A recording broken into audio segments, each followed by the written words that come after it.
Hello,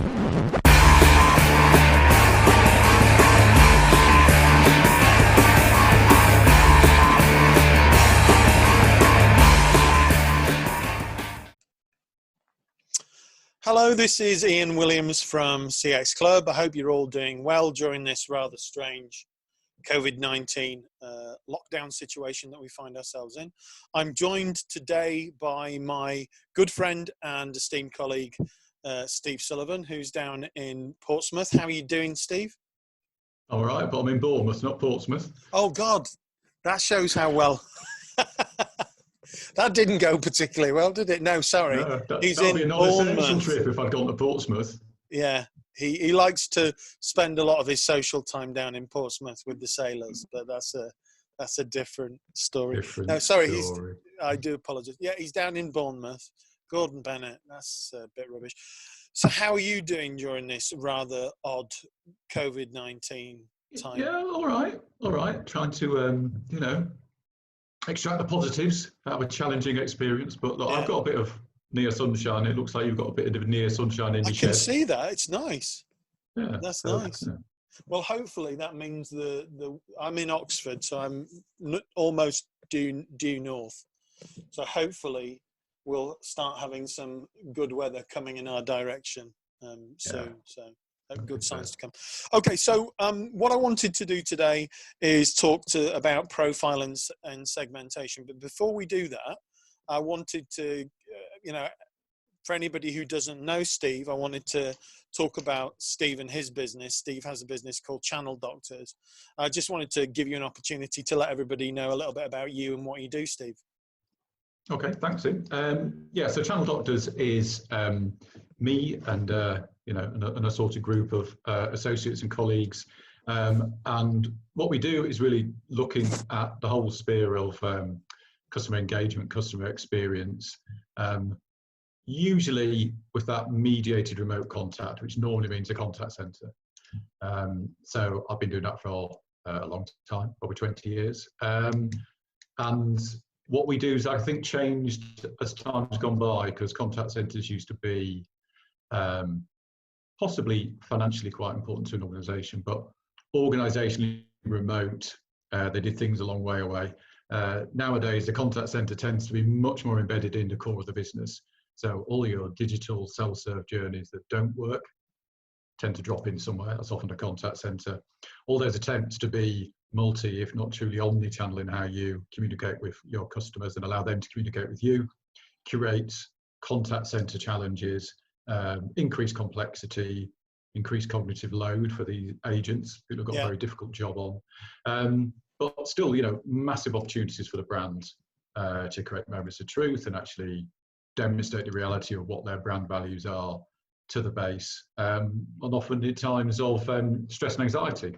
So right now, the contact centres may well have literally hundreds of thousands of people in those sort of roles, and now find themselves working from home, but dealing with, and we did a quick bit of research on this a few weeks ago, different levels of contact. Some people have gone massively up in demand, some people have gone massively down. Different patterns of contact, are using different channels, people contacting you at different times about different things, and people with stuff going on emotionally, financially, and this stuff keeps dropping into the contact centre. So that's why I think that world is perpetually interesting. I still enjoy it and find it interesting after 20 years. Yeah, and I really enjoy having the conversations with you that we have, because we're both operating within that customer experience space, and you and I have worked together for something like 12 years, I think it's now, Steve, on and off. And I enjoy having those conversations, because the world that I come from is, I guess, I do a lot of focus around profiling, segmentation, persona building, journey mapping, transformation, which is a slightly different world to the world that you come from. But what I find is that there's a lot of overlap between what we do, but there's a lot of stuff that you do which is very, what I would call, pragmatic and operational.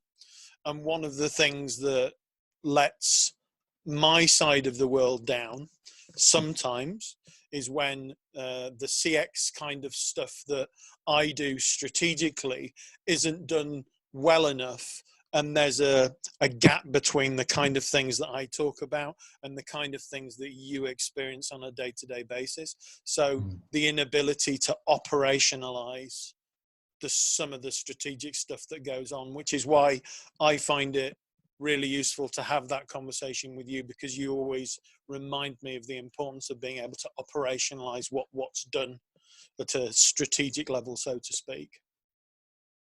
Mm-hmm. Yeah, yeah, so. and I think I was quite intrigued when you said you wanted to talk about segmentation and leading to personalization and so on, because often in my world it feels like that may or may not have happened, but it's been forgotten or it's no longer relevant. Yeah. And at that moment of customer need, the organization has either forgotten what they think they are in terms of what their segment is and what the right proposition is, or it becomes irrelevant because you're in a sort of needs must environment where you have to fix things. So there does feel, and as you imply, it's often the case between head office functions and the front line, the operational side of a business, is that it just feels there's a big disconnect there. Yeah. Not that it isn't important, I get it, but I don't often see it when I'm on the ground, so to speak. And that's where CX goes wrong. So we're going to talk very specifically about profiling and segmentation. With profiling, we'll touch on the personalization side of things. But in terms of profiling and segmentation, from what I can hear, you saying that very often there's a bit of a disconnect between the kind of things that are spoken about centrally and the reality of what happens on the front line.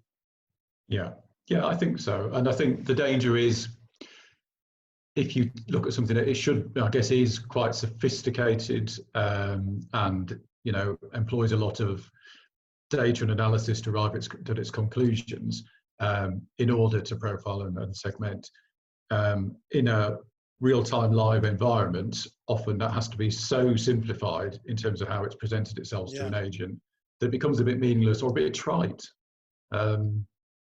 If you know if you are told in terms of profile or segmentation terms through your CRM, a very small bit of information about a customer, or it's so vague and bland and broad a piece of information, then you just disregard it. It's irrelevancy, really. But yeah, no, love to hear more. Ian. Okay, cool. Okay, so what's your, in terms of your experiences around customer profiling, what, do you have any observations about, the way things are being done well and the way things are being done badly at the moment? In addition to a lack of detailed information about individual customers. Yeah, I think the world of the contact center, if you like, which is a large part of where my working life is spent, it's a big long continuum. You have very sophisticated, very unsophisticated. You've got sophisticated brands and organizations and unsophisticated brands and organizations. But equally, because you've got a sophisticated organization doesn't mean you've got a sophisticated process for mediated contact and contact center operations. Yeah. But last summer I spent a lot of time with a big bank, and I worked for a big bank. I have to think about this, a long time ago, at least 15 years ago.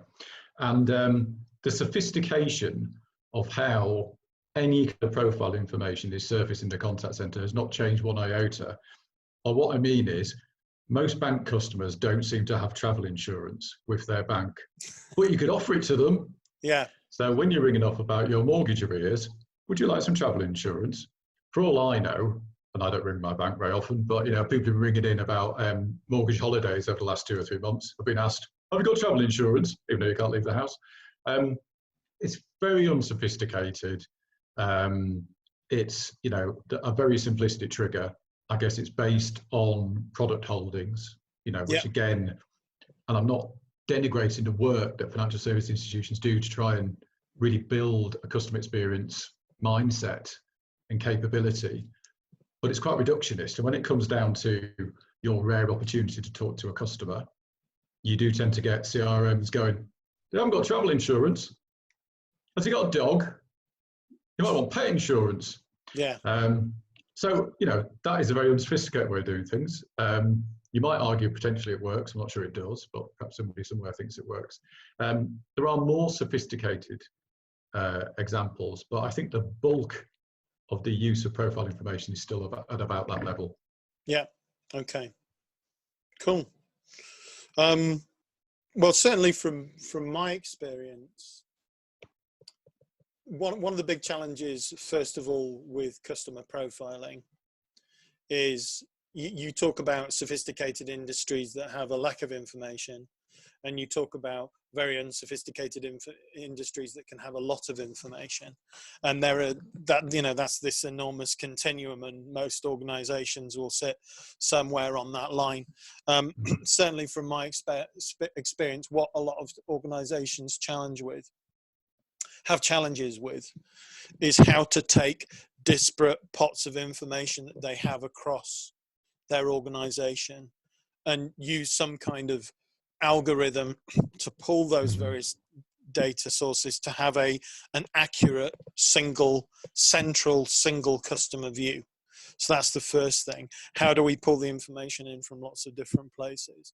And the second thing is that the more sophisticated you get as a customer profile, the more difficult it becomes to clean that customer information, because as well as bringing information in, there is information in the customer's profile that of course no longer is relevant. So you're relying on people in the organization to say, okay, that piece of information is not relevant anymore. So the more sophisticated you make your profile, fantastic, because the more information you have, the more you can do with that information from a segmentation perspective, from a personalization perspective. The counter side of that is the more sophisticated, the more information you have within the customer profile, the more difficult it's going to be to clean and maintain the information held within the profile. And I think that when people pull together data strategies, that's one of the things they don't always think about: the cost of the ongoing maintenance of customer profiles. Yeah, and that's the I guess the downside of a kind of project mentality, isn't it?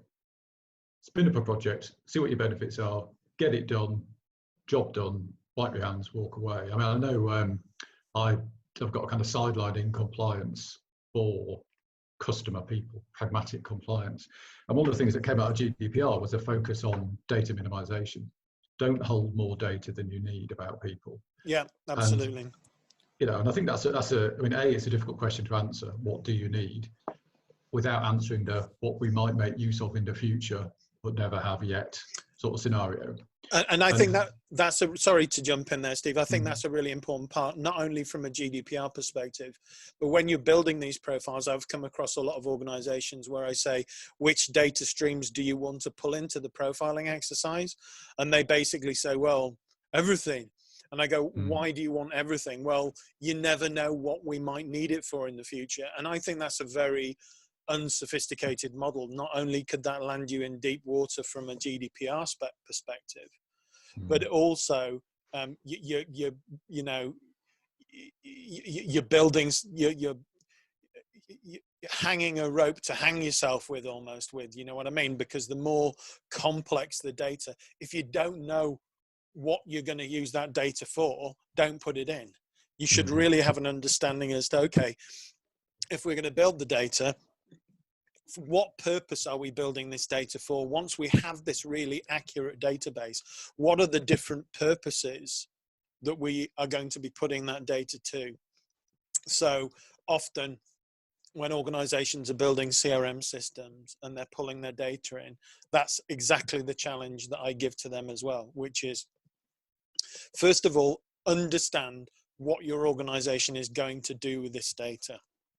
Once you've got so you need to audit the entire business and understand, once you create this wonderful database, what is the business going to be able to do with it, or want to be able to do with it, and then make a decision about, well, okay, if we now understand, I have a comprehensive understanding as to everything the business would like to be able to do, let's leave out those data sources which are not relevant to that purpose. Sorry. No, you're quite right. I mean, it's a sort of Dr. Johnson thing, isn't it? You know, if a dog can walk on its back legs, you don't question how well it can do it. So it can do it at all. If you can consolidate all your organisational data into one data lake, or whatever the current terminology is, you know, that's an achievement in itself. But it's then a totally or largely different exercise. Is what you're going to do with it? Why do you want it? And a lot of people stuck with it. I mean, the same way that, you know, 2 years ago, a lot of organisations consciously or subconsciously threw away their prospect database because actually it wasn't performing. It wasn't good quality data. It didn't work for them. So nobody wants to get rid of the prospect database, but actually if your prospect database doesn't work, you may as well. Yeah. And you know, and it's, you know, we're all hoarders, either in our domestic worlds or our work life. You know, it's a human instinct. And you can leave a database for 12 months and come back to it. I've had this whereby I built a database of people in specific roles that I would like to talk to. And you build the database, you come back 12 months later and you look at it, and you'd be surprised the proportion of people who are no longer in the same roles within the same company, or are no longer in the same company. So that piece of data that you have is just completely irrelevant.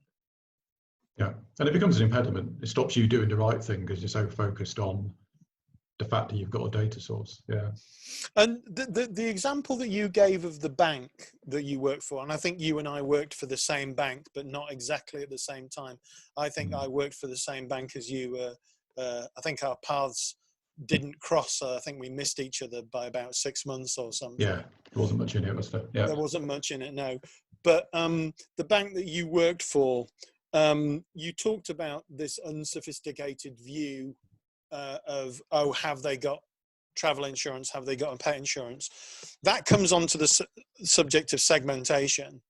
Do you think that those organizations had segmentation approaches in place, but just weren't applying them when it came down to, at a very practical level, how they were going about operating their businesses?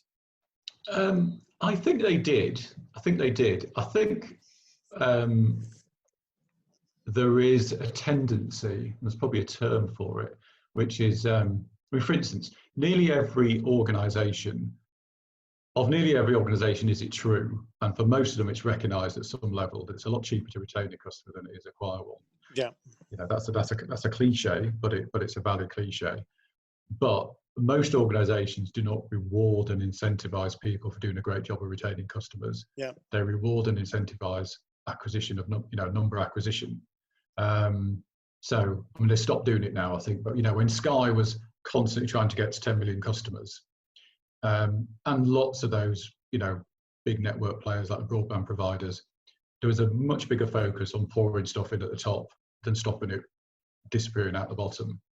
And you know, there is a micro business case that allows you to make an investment to acquire a customer. Those cases tend to diminish in importance and funding and recognition when it gets to what you need to do to retain a customer. And of course, some of the things you need to retain a customer don't cost you anything. And in fact, the point at which you need to start spending money to retain a customer probably shows you've not done the best job of servicing the customer. But I think that's probably what the bank was doing, and that's what, you know, a different bank that I see 15 years later in a much more digital world is still pursuing. Yeah. I can't remember what the figure was. I think the gold standard is if you get to 2.1 product holdings as a retail bank, then you'd cracked it, because most people had a current account or a mortgage. It's very rare to get somebody with both with one provider. And I think it's an easy to understand metric, and you do, you know, potentially get to a kind of super profitability if somebody's got 3 or 4 holdings with you, product holdings with you. But I think it's just about that. It's about how you incentivize and reward and gauge success. So I'm sure they did have segmentation models, and they're probably a lot smarter now. But push comes to shove, you know, in the first week of February, heading towards your Q4, end of your Q4 numbers, in most organisations, most people are saying, get me more customers. Yeah. Don't. Let's tweak our retention figure. And this really is the challenge, because said bank that we both worked for, my job with them was actually customer retention for some of their insurance products. And when we looked at customer retention, because obviously they'd been so busy pouring customers in at the top, and they weren't looking at the number of customers that they were losing at the bottom, and they started getting to a point where they saturated their market so much so that they were able, the number of customers they were pouring in at the top was less than the number of customers leaking at the bottom. And when we analyzed the customer base, we realized that one of the main issues was the fact that a significant proportion of customers being brought into the business were being sold not the optimum product. And I've got to be careful what I say here, but the reason why they were churning so many customers was down to the fact that these customers were being sold the wrong thing. And therefore, this is when my role with that bank, that was my first journey into customer experience, in fact, because my role with the bank, I said, look, this isn't just about I started the job as retention. I think it was group marketing manager for retention was my title. But within a few months, I said, look, it's not just about retaining customers.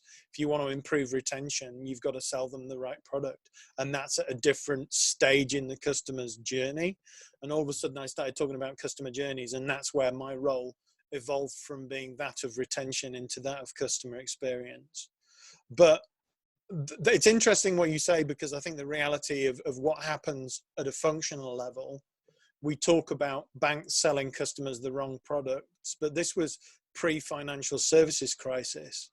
And it would be interesting to see, I thought that a lot of that would have gone away as a result of the financial services crisis. But it sounds as if, people oversold subprime mortgages because the target was selling to customers, not anything else. And it'd be interesting whether we've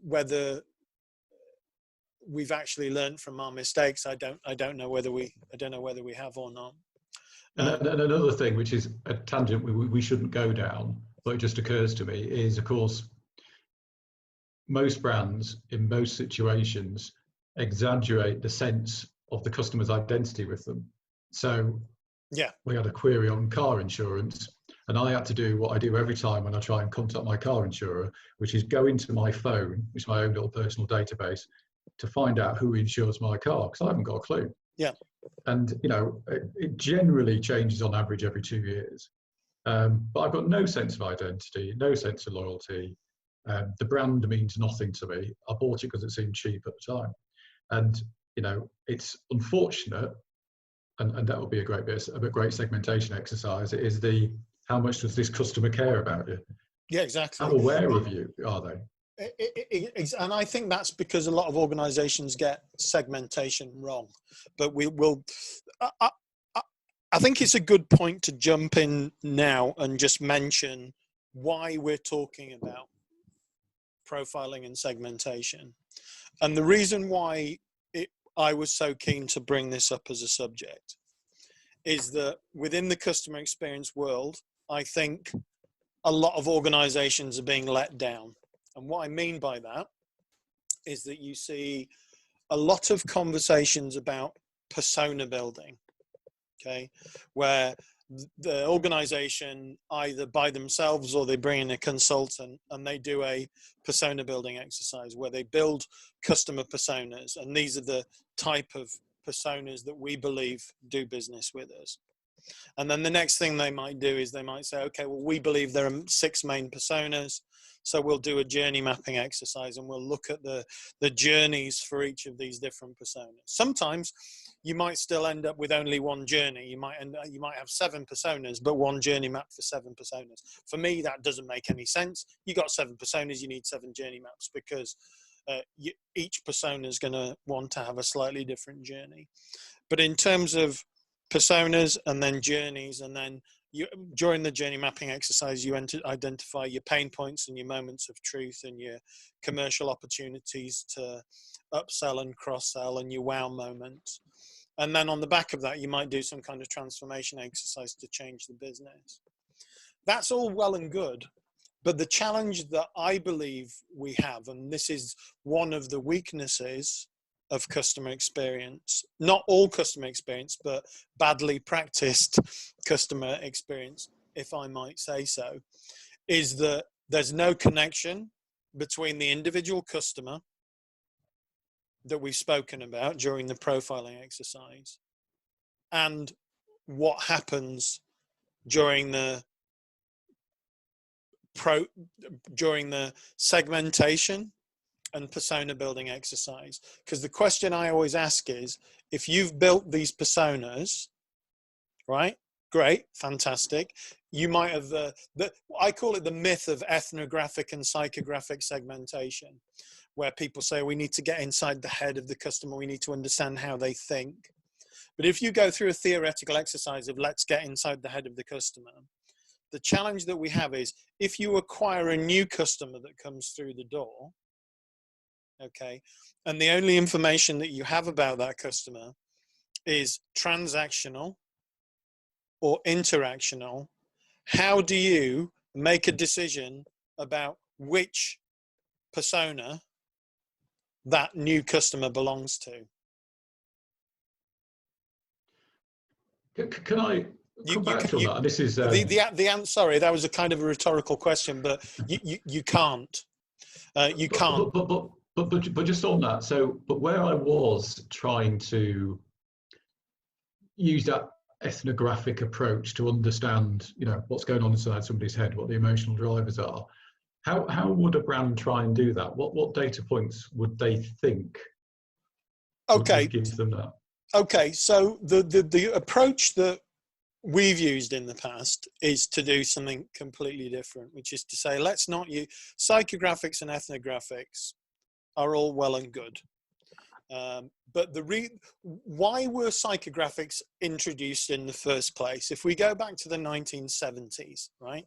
The grocery retailers, one of the things that you can say about grocery retail is that they're sophisticated in terms of the way they do marketing. We've all seen the adverts on TV for years. But one of the problems that they have is that these big grocery retailers don't sell directly to their own customers.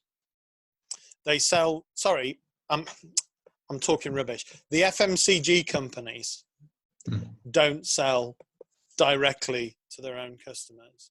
They sell through the grocery retailers. So if I'm an FMCG company and I've created an advert to try and attract new customers, that customer's not going to come and buy from me. They're going to go buy through a grocery retailer. Okay. And because they buy from the grocery retailer, I don't get any data about those customers. Okay. Tesco, who've sold my product to that customer, have a whole bunch of information on the club card, but I don't necessarily get access to that. And because of that, those FMCG companies started doing ethnographic research. They used like the set-top boxes to see what the behavior was of people. They observed people in their living rooms, the kind of reactions and behaviors you get from people watching adverts on television.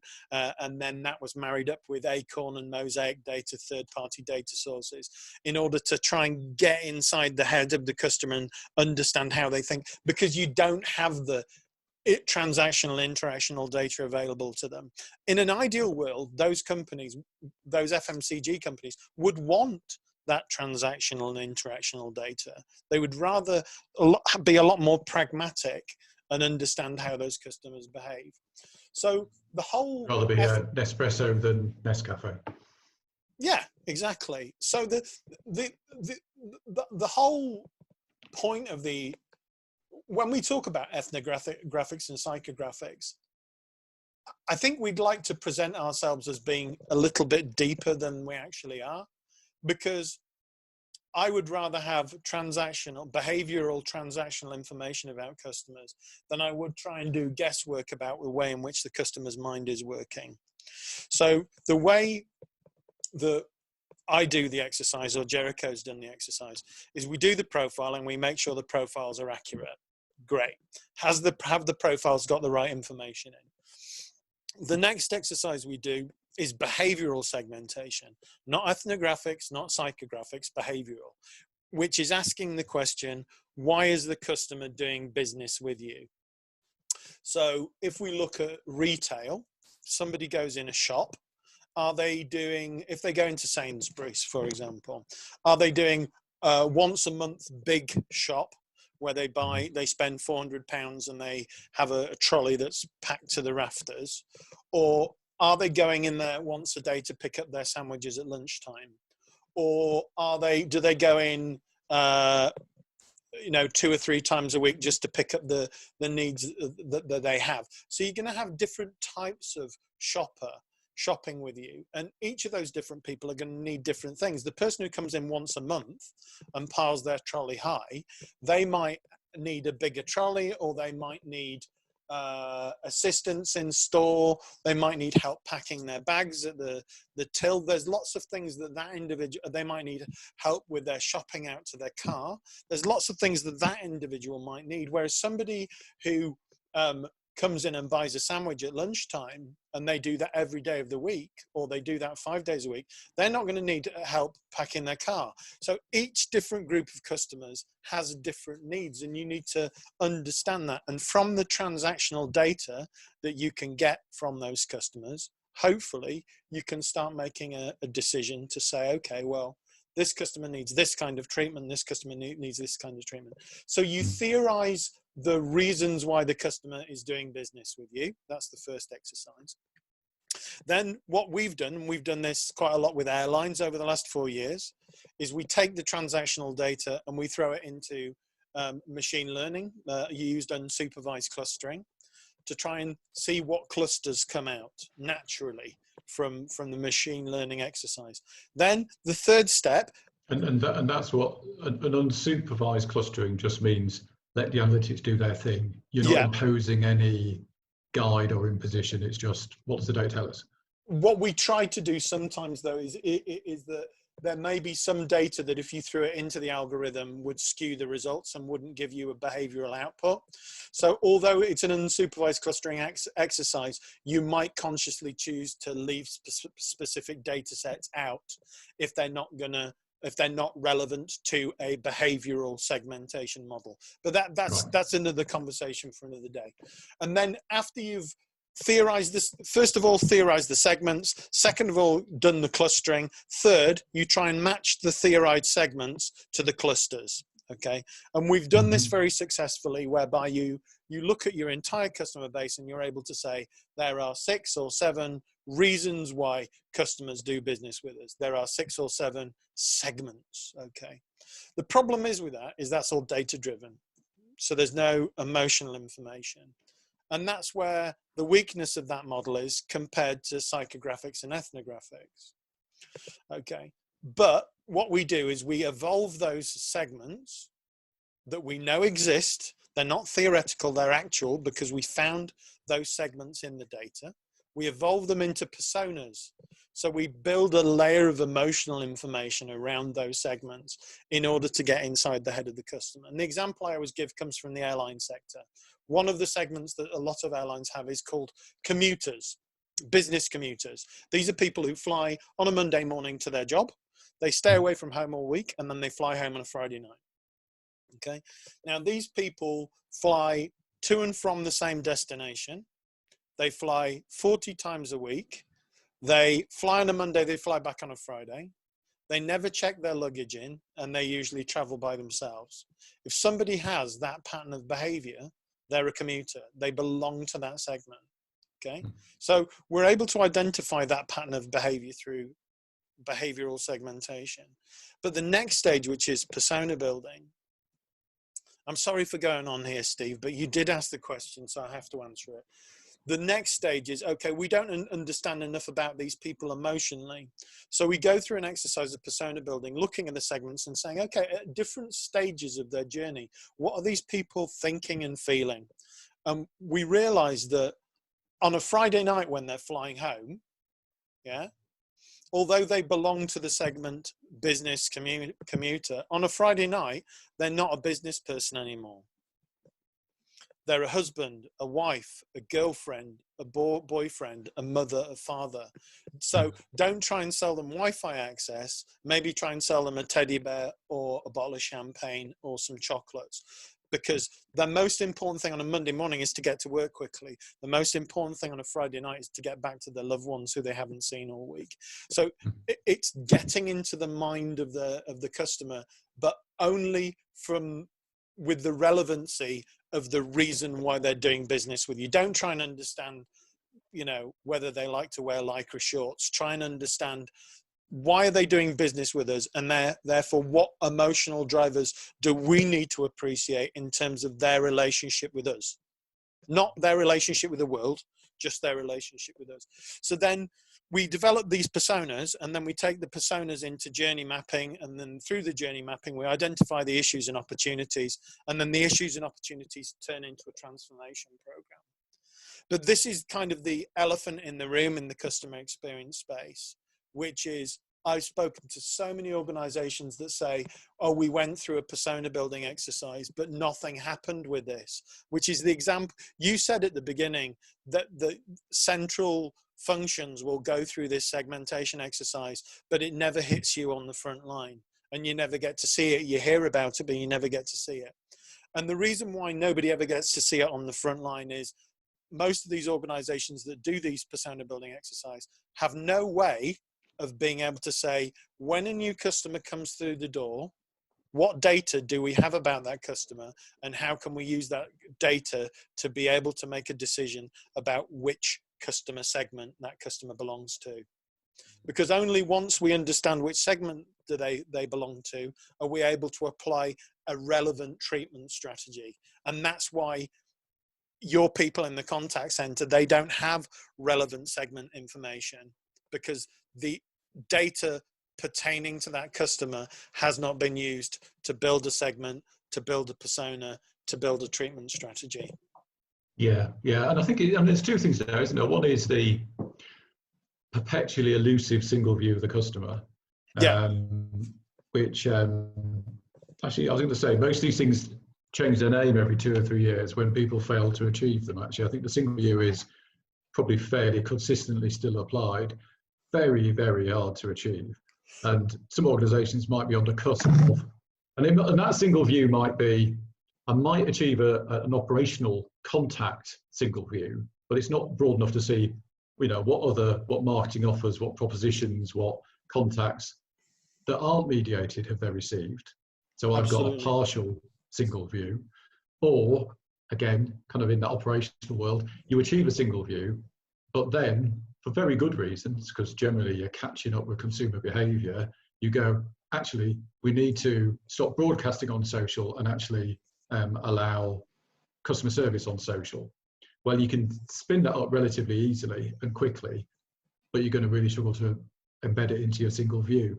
So it's a very elusive target, isn't it? And I think that's maybe... Right. I'm glad you brought that up, because this is something that we've been able to solve in part. Okay. So when I talk about segmentation, and I've spoken about segmenting behaviorally according to the reason why the customer is doing business with you, that's what we call like a strategic segmentation model. I'm able to look at a company's a company's customer base and say that customer base has 6 main segments. Okay, I take those 6 main segments, and we know those segments exist because the data proves that they exist. I take those 6 main segments to the loyalty team in the company and say, look, these are the 6 segments you should be working with. And the loyalty team say, forget it. We already have an approach to segmentation. Our approach is members and non-members. And then the members of our loyalty program are gold, silver, bronze. So please don't ask us to apply this secondary measure for segmentation. Then we go to the sales team and we say, look, here's this new strategic segmentation model. And the salespeople go, I'm not interested in that, because at the moment, the way we segment the customer base is according to online and offline. And then as far as offline is concerned, we've got a contact center sales team and a face-to-face sales team and an indirect sales team where we sell face-to-face through third parties. So they cut the customer base in a different way. The product people do. So the bank that you described, Santander, they're selling by products. They split their customers up by who's got a mortgage versus who's got a savings account. And that's the way they split the customer base up. So every single function within the business is looking at the customer base in a different way. If every single function in the business is looking at the customer base differently, how can you hope to apply a consistent end-to-end customer experience across your business? You can't.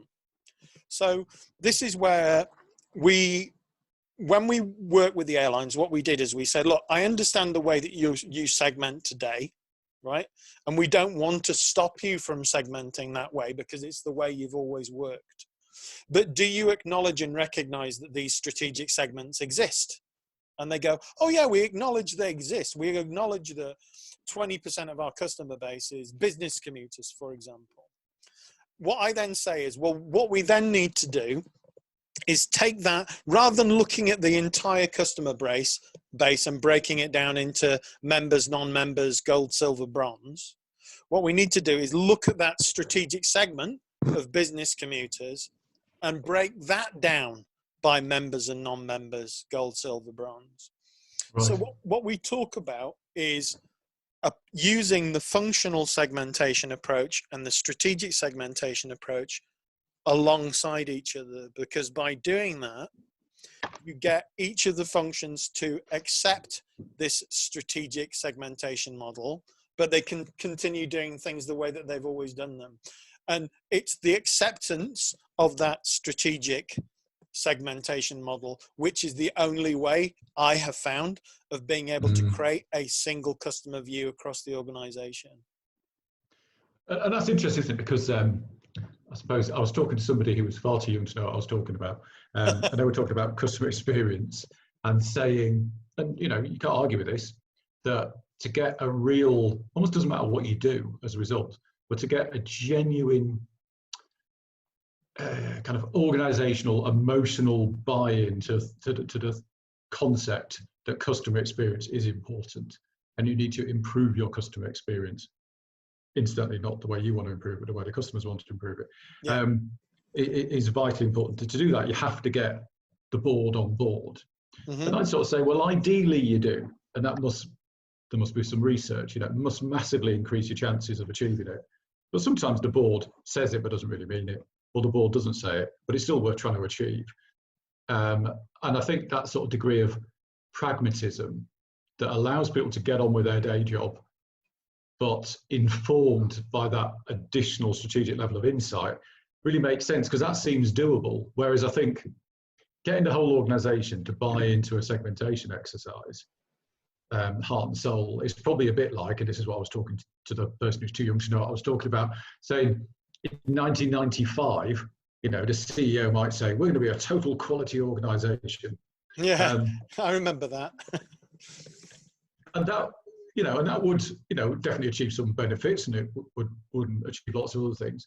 But for that to happen, that's like a once in a decade moment that takes years of effort and diverting people from their day job to really focus on doing that. And some organizations did it and probably achieved great things, possibly not because of total quality management, but because they're actually all trying to do the same thing for once. But, you know, you can't, it's great to have it, but you can't work on the basis that, you know, you can't do anything unless you've got it, because life's complicated, organizations are complicated. Well, I think one of the, this is my big passion, Steve. This really is my passion, because you said at the beginning of the conversation that one of the big challenges you have is that these exercises like profiling and segmentation are done centrally, but people on the front line never see it. And my world is very much along the lines of, I've seen lots of persona building and journey mapping exercises done by organizations who at the end of it go, well, we did it, but then nothing changed afterwards. And that's because when they've designed the customer experience exercise in the first place, they've not thought about how they operationalize it. And if you've got a customer base with several million customers in there, there's no way that you're going to be able to operationalize this strategic model unless you make it a data-driven process, which is why the profiling and segmentation, people talk about it in the customer experience world, but it's like teenage sex. People talk about it, but nobody knows how to do it. And that's why this has become my passion. But I want to dispel the myth of ethnographics and segmentation, because practically it doesn't work. I had a conversation with one practitioner who advocated ethnographics, and I said to him, okay, well, if you're going to build ethnographic profiles, you're going to need to get ethnographic and psychographic data about every single customer. How are you going to get hold of that information? Because you don't get it when you acquire the customer. And they said, oh, well, we could send a survey out. I said, well, yeah, but surveys are all well and good, but we know that if you're lucky, you might get 5% response rate. So that means you're not going to understand the ethnographics of every single customer. You're only going to understand the ethnographics of 5% of customers. And then that person said, well, what we could do is ask them a whole bunch of ethnographic questions when we acquire them at the beginning of the process. And I said, well, okay, that's all well and good, but if you go up to your sales teams and say, oh, by the way, when we're just about to acquire a customer, I want you to ask them half a dozen questions about their ethnographic profile, the salespeople are going to tell you to, they're going to tell you to go. They're not going to endanger. They're not going to endanger their sale by asking what to the customer will be 6 completely irrelevant questions relating to the purchase that they're trying to undertake at that point in time. So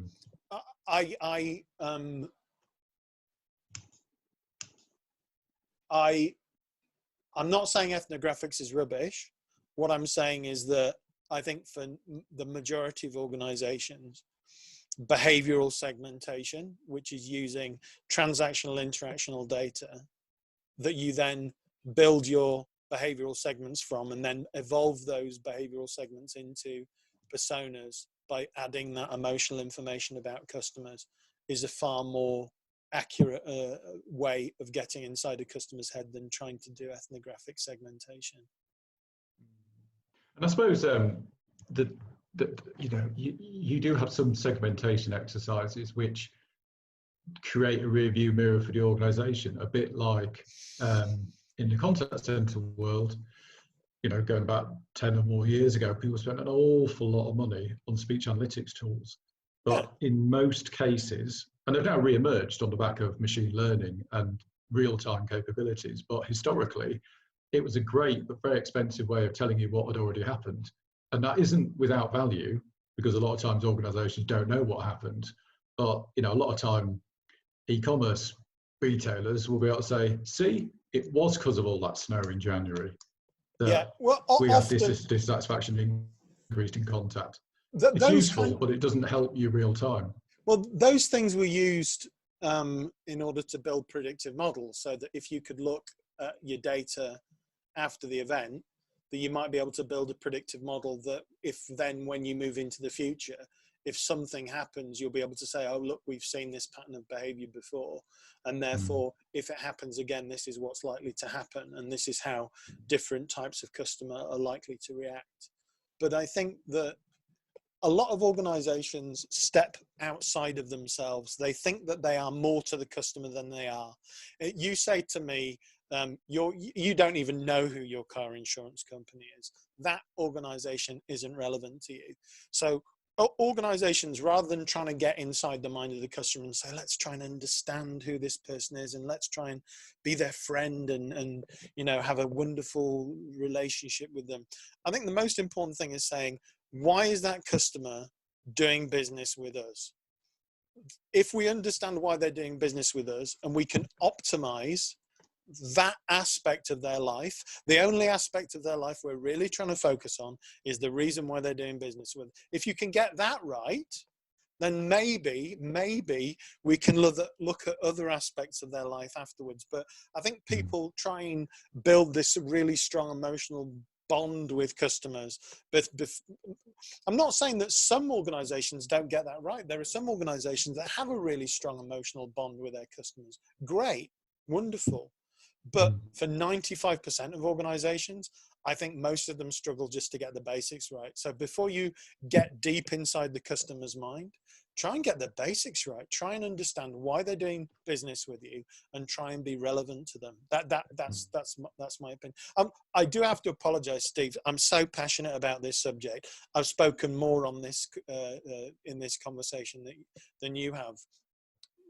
That's okay. Well, you got more to say than I have. I'm just chipping in from the sidelines. Well, I think it's from my perspective, the pragmatic view, which is a few things that you've said, which is, you know, I don't know who my car insurance is. Let's try and not blow this up to be something more than it is.